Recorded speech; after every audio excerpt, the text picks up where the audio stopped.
morning. Welcome back. You're still watching Daybreak on this 5th day of March 2024. In studio, I have Senator Richard Onyonka, the Senator of Kisii County. I have the Senator of Makueni, Dan Manzo, and I have the Member of Parliament for Tigania West constituency, that is Kanyuthia Mutunga. Good morning, all of you. Good morning.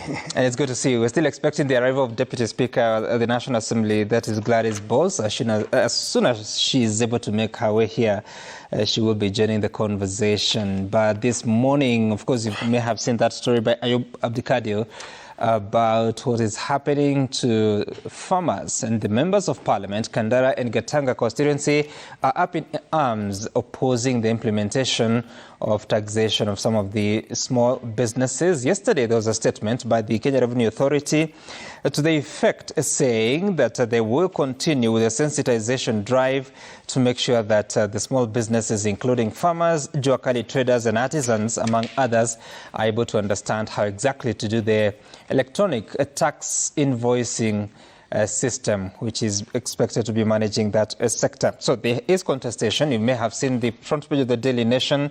KRA tax shocker for farmers' businesses. The KRA has rescinded its decision to exempt farmers as well as small businesses with an annual turnover of less than 5 million shillings from the requirement to produce electronic invoices for their sales, as the government moves to seal leakages and boost collections from hard to tax areas. And that's the conversation I want us to begin with. First of all, let me begin with you, Dr. Mutunga, because you're the chairperson of the Agriculture Committee at the National Assembly, and it appears that so much may have passed without the knowledge of some of your colleagues in the National Assembly. That's why they are opposing this rollout, which is contained in the Finance Act of 2023. What exactly is going on, and what are you dealing with at the Agriculture Committee when especially farmers are raising their voices against this? Thank you very much for the opportunity. We, at the Agriculture Committee, we made a contribution to the bill. We looked at many things that needs to be taxed. Mm-hmm. But our focus was a lot more at the tail end of the value chain, mm-hmm, where the farmer actually does not become the major beneficiary in the entire production and product management process. At the product management level, or where we have the off-takers, farmers of this country have been disadvantaged to the extent that they do not have storage facilities, and therefore they meet at the marketplace at the same time, depending on what product we are talking about. If it is built during the peak production season, all of them try to take their milk wherever, and sometimes they have hand to pour on their own side. Mm-hmm. If it is serious, especially, they meet at the marketplace and depress the prices themselves. They create temporary glut, and therefore the prices go so low. So they sell at very low prices, sometimes lower than the cost of production. That being the case, the farmer does not benefit. Whoever benefits is the person who takes up that particular product and stores it for some time so that they may sell later. Mm-hmm. Those are the ones who have the margins. Those margins are never taxed. And that is what we are looking at. There is the issue of how do we consolidate this? Mm-hmm. Yes. So when the statement from KRA comes in, I just want to read a bit of it. The KRA would like to remind the public that all persons carrying on business, including those in the informal sector and small businesses, are required to electronically generate and transmit their invoices to KRA via the eTIMS system. And specifically says that the sensitization is going on to farmers, jua kali traders and artisans. I mean, what is the interpretation of that by your committee? Sensitization is necessary because everybody needs to understand how the eTIMS works. Mm-hmm. Because eTIMS has to do with capturing the turnover. And the billing, rather invoicing, mm-hmm, the value of the business done. And that is how the farmers also, if you consider farming as a business, that's how the farmers come in, because they are operating in an environment where everybody is equally, exposed to the taxation process. So when you compare what you're just telling me now and what you just said a few minutes ago. You asked me what you were doing as a committee. I said our contributions were looking specifically at that segment. Uh-huh. If you look at it, let me just give you a very practical example. why do we have certain companies thriving so much, irrespective of the hardships? And I'll mention a few.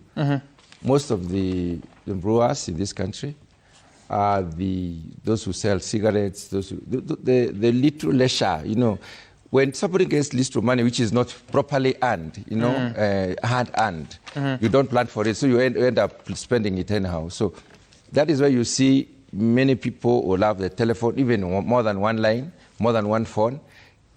This is the money we are saying, there's so much of that money floating, which needs to be looked into. How do they get this money? Most of them engage in commodity trade or commodity exchange. And that commodity exchange process needed to be captured. And that's how we based our arguments in the community level. So will farmers be taxed or not? The government doesn't exempt. The idea is, if you have to tax a farmer properly, you must be able to determine what is the cost of. That's where the intricacies are. That's where the problem is. We must know how much does the farmer produce a kilo of maize, for instance, at, so that you may say now there's a different, there is the deficit. And it is possible that they may be making, profits, and that is what probably needs to be looked into. I want us to listen to what the Deputy President said on this particular question, because yes, the members of Parliament have expressed themselves. The Member of Parliament for Kandara saying that that will not be allowed to happen. They in fact mobilized and witnessed the KRA officials being chased away from the podium. The farmers have expressed themselves that they do not want taxation of their produce. This is what the Deputy President says. Hii maneno ya kodi imeletwa pale, iko sheria iliudwa pale bunge, tumeona iko na dosari kiasi ya kutaka wakulima ya makadamia nini waanze kutoswa. Hiyo maneno tutaketi chini, tumeongea na rais jana na waziri wa hazina, tutatafuta suluhisho, tutaongea na hao bunge wetu, kwa sababu hatuwezi kusaidia mkulima na mkono moja tumuumize na ile mkono mwingine, si ndio? They will look for a solution. That's what the Deputy President is promising. Senator Nyonka, tell me, what is your understanding of what is going on from the Finance Act to the concerns by the members of Parliament of Kandara and Gatanga, but also what KRA is saying about e-teams and that it has to apply to every other business, including the small ones? Good morning, Sami. Good morning.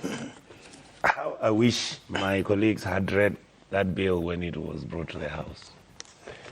Some of us tried to explain to them that you can tax so much out of something.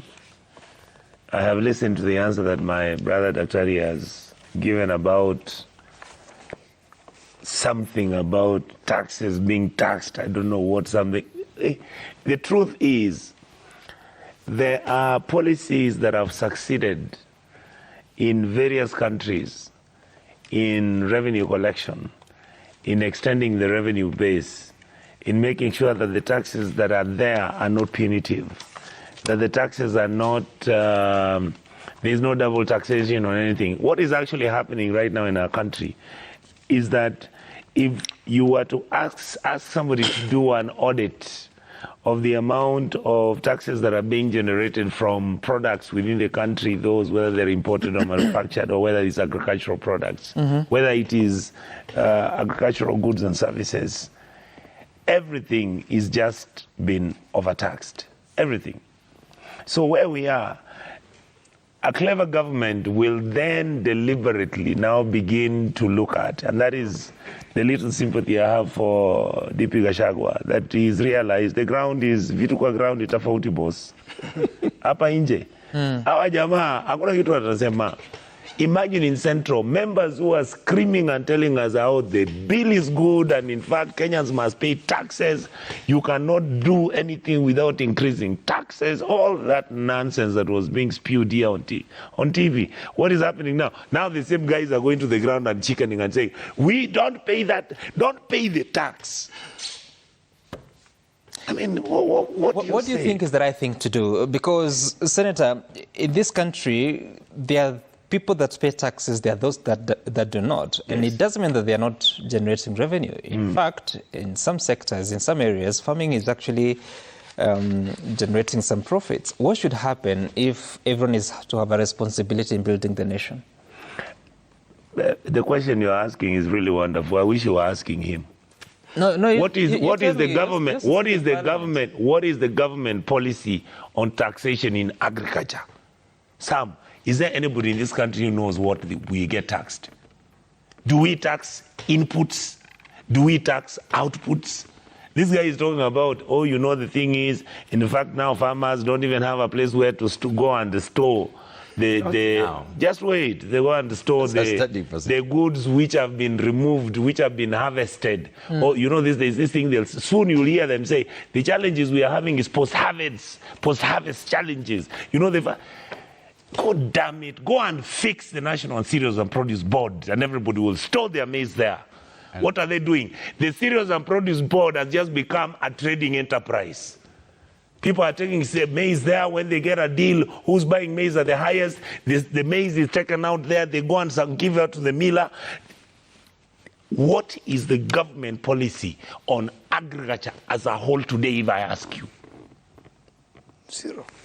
I know my leader, Honorable Nani, the minister, is trying to do firefighting. I live in Kitale. Which minister? Rinturi. He's doing a few things which are wonderful. I mean, like you can see, he has got an app where you can read and check out which seeds, which type of crops you can grow in a certain area. What is the fertilizers, which are the fertilizers they can use in those areas. There are certain small things which are doing. But the truth is today, if you ask this gentleman, who is actually an expert in agriculture, what is the government policy on what we are doing in agriculture right now? Guys are just making deals, Guys are selling fertilizer. Guys are buying seeds. These people. He's buying seeds. Okay, fine. I really I don't know what to say. What do you say now? All right, Senator Nyok, I'll come back. Senator Manzo, tell me, so how should KRA carry this out? Because a law was passed by Parliament. They're just implementing it. They're carrying out sensitization. Then members of Parliament are going against what they passed. You see, that's what members of Parliament should have done in the House. And you see, agriculture is devolved. So this act should have also come to Senate, because it is through Senate, the COG and the counties give an input. And therefore, a bad law was passed. The courts have tried. The Finance Act needs to come to the Senate. Yes, it's because of devolution. It's a devolved function. The moment you touch agriculture, it's a devolved function. So if you're going to be dealing with taxation on agriculture produce, that should have come to Senate. And that's why now they are trying to do it with housing, to bring the bill to Senate. What we have said when the bill has come to Senate, we have said there must be proper public participation. Now, these meetings you saw with the KRA should have been done with the MPs and the people long time ago. Now we have said for a devolved function, it must go to every county. Because every county has specific things which are unique. There are counties who are doing farming in terms of livestock. There are counties who farm commercially, and there are counties which will never farm commercially. And therefore, the question we had asked earlier about how do you determine? First and foremost, for every law, there must be a policy. We do not have an agricultural policy in this country as such. So we need an agricultural policy, then you develop an agricultural law, then out of that you are able to develop a finance bill which people will make a buyout. And this is why we are saying there was something very wrong on the finance bill. This is why people went to the streets. Say, look, there's something very wrong. What should have happened those days? And that's why we went to court. There was no sufficient public participation. And the taxation also doesn't have a policy. You need a lot of indexes to be able to know, and a lot of research to be able to know how much a farmer makes. A lot of farmers make losses. When you look at the input they made, the labor which was done on the crops, the spraying of the crops, by the time they sell their crops, it's a total loss. Now, when you come to tax on a total loss, then you are going to get a lot of trouble from... and that is fine, because I don't know how KRA is trying to do this, but my basic understanding of taxation is that at the end of the day, there's the input tax versus the output tax. And if you're making a loss, then I don't think you pay tax. You cannot be taxed. Because you cannot tax losses. So how should KRA implement this, if at all it is to net everyone to paying their fair share? And the worst is yet to come. I think the Deputy President and his members of Parliament have a bigger task ahead. Now, the new proposed house, tax is for every single individual in this country, including a border person, including anybody on the streets. KRA will have, picking money from everybody for the house levy, which, even when you collect these monies, there's no proper description how you handle it, how it ends, whether it's not even part of the budgets, but somehow ends up in some housing account. Senator Maza. So let me not go into that. Let me come back to what you are saying. Yeah. I'm just saying that to fix this, you can only bring back the finance bill to Parliament. We must go back to where we lost the way. It is brought back to Parliament. Okay. It goes through the National Assembly and comes to Senate for all devolved functions. And 90% of it is devolved. You raised a point that you said that there was no sufficient public participation on the finance bill of 2023. There wasn't. That law was taken to court, and the judges said that there was public participation. Sufficient. And they were actually satisfied with that. I Or was. are you saying on this particular question of items, or what? I was in the proceedings. And in fact, I was the one tasked, to deal with the public participation. Yeah. And there was a proposed bill on public participation because there are no standards really. It is the courts which have tried to establish what could be the minimum standards. Yeah. Through previous decisions. So today, although public participation is in the Constitution, the question is, how do you do it? What has been happening is... But the court said it was satisfied with it. It was satisfied at its level, and we did not appeal on that particular level. But we knew there is no public participation at the public level. Now, the people have spoken. Sorry, there's no public participation at the public level? Yes. What is that? What happens is when government or when a bill has been published and the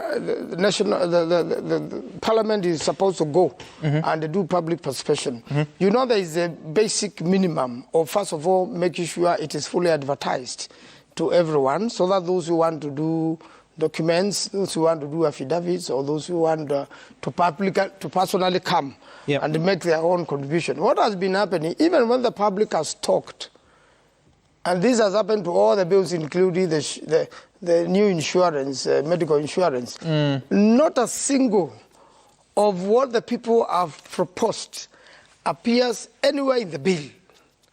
So whatever you have done is useless. And this was why we like to connect. Okay. This is what I could not explain to the court. Okay. This evidence I didn't have. That this is what the people said.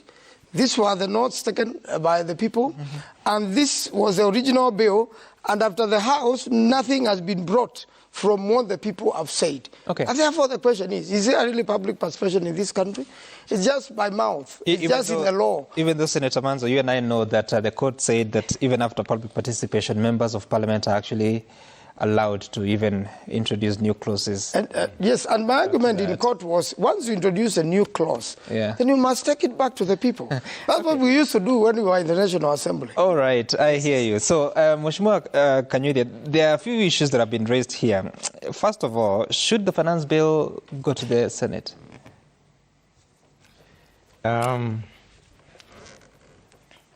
Finance bill should not go to Senate because there's a money bill. I mean, finance bill basically finances the budget.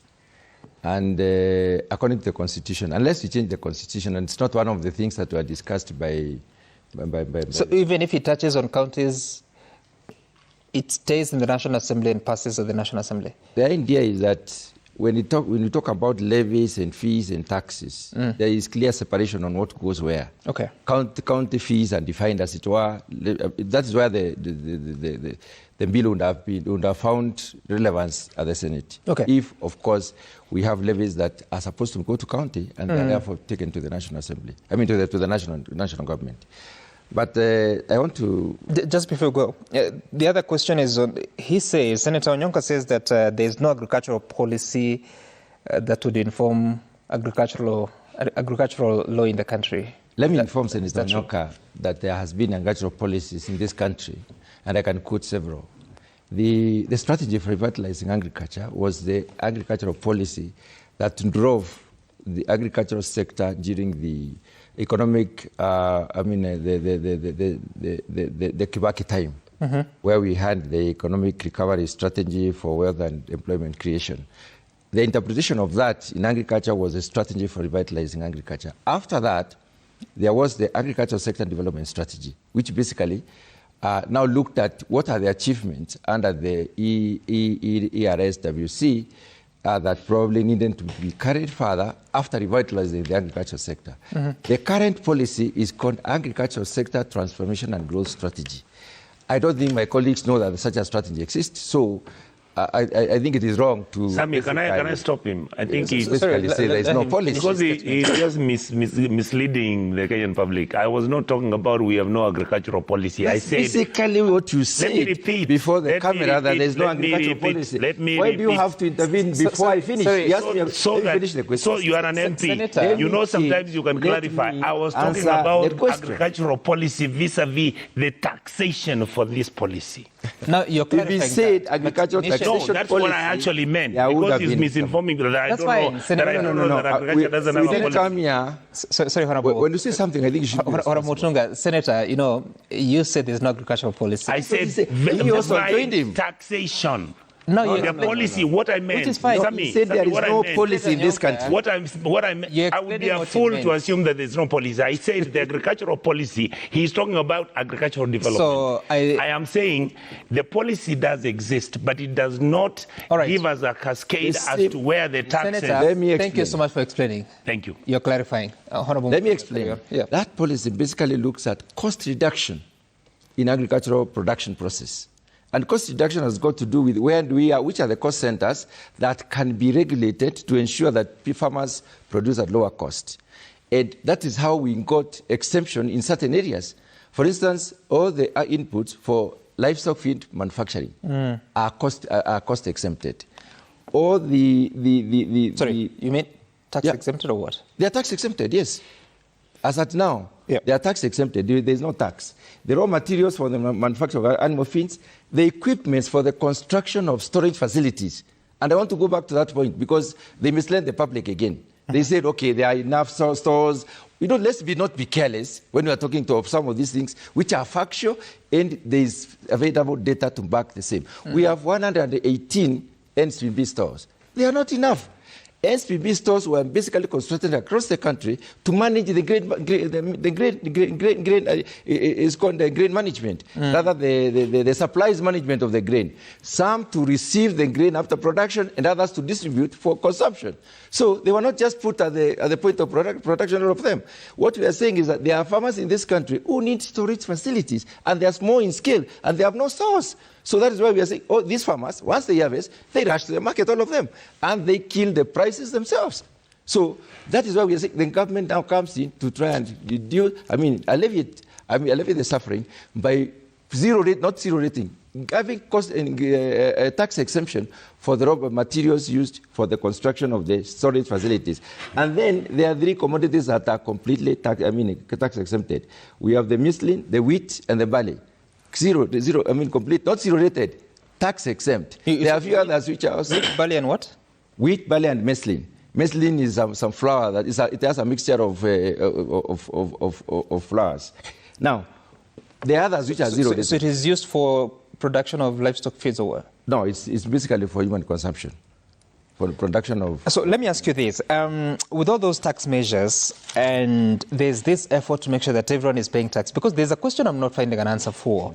How best do you then ensure that everyone is paying their fair share of taxation, despite the challenges that there is one point I want to... sector? I would like to logically agree with the fact that we need to tax the difference.